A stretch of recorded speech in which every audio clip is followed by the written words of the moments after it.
Hello everyone and happy New Year! Magandang araw sa lahat. Ngayon ako ay magluluto ng chicken humba na walang banana blossoms dahil wala akong nakita sa Asian store. Ganito ang aking pagluluto ng aking chicken humba organic butter. Papainitin lang natin sa kaldero. At gagawin ko ay ipapa-brown ko muna itong manok na fresh galing sa supermarket para magkulay brown siya dahil mas maganda at parang mas luto talaga siya kapag brown siya, and of course dahil syempre ang kakain ay mga special na mga nilalang sa ating mundo.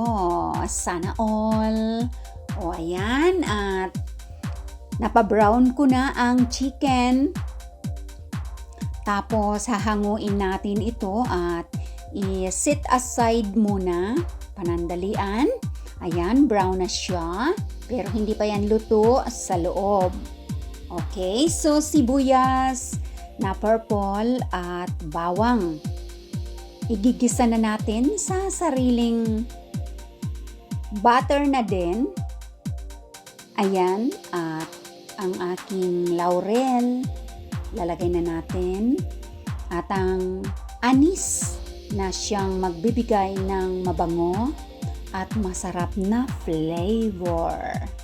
Na para kang kumakain sa luxury na Chinese restaurant.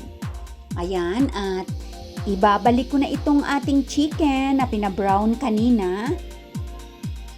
Tapos dadagdagan pa natin ng maraming sibuyas at bawang para mas lalo siyang malasa at masarap ang kanyang flavor. Ayan, at nilagyan na natin ng pamintang bilog. Tapos laurel leaves. At ang ating toyo. At ang asukal. At ang pampalambot natin ay Sprite. Ayan. Para manamis-namis siya. Kung magluluto ng malalaki o makakapal na karne, magandang pampalambot ay Sprite o di kaya pineapple juice. Tapos matamis-tamis siya. Ayan, at papakuluan lang natin siya hanggang sa luminaw na nawala na yung bula-bula ng Sprite. At ayan na siya, unti-unti nang lalapot ang sabaw na yan dahil sa ating mga ingredients na nilagay. At dahil walang banana blossoms, alternate natin yung carrots para more heavy meal. At of course, ang ating patatas na kintiya kung tawagin dito.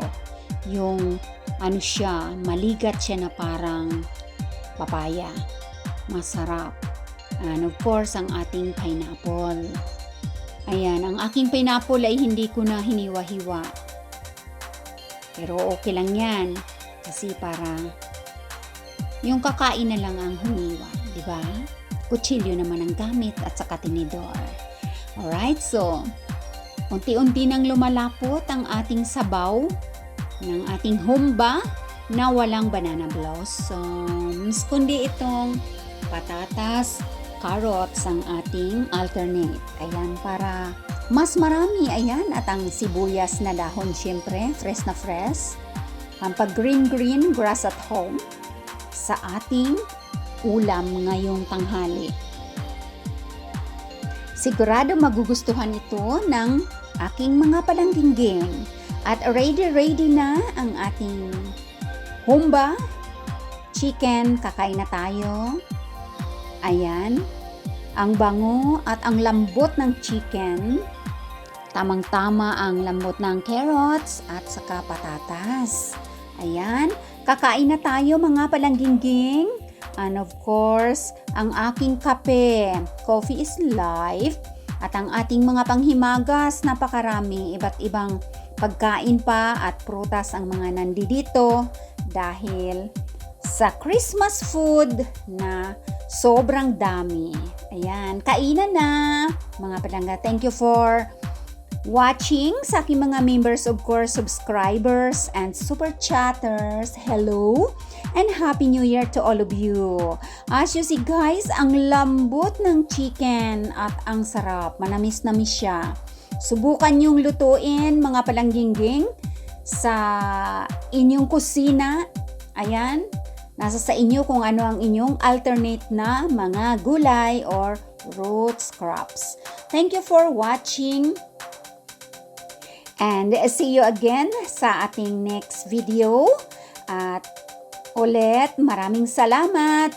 Like, subscribe, and comments. Ayan, see you again next time. Thank you mga palangga. Adios. Happy New Year. Bye-bye.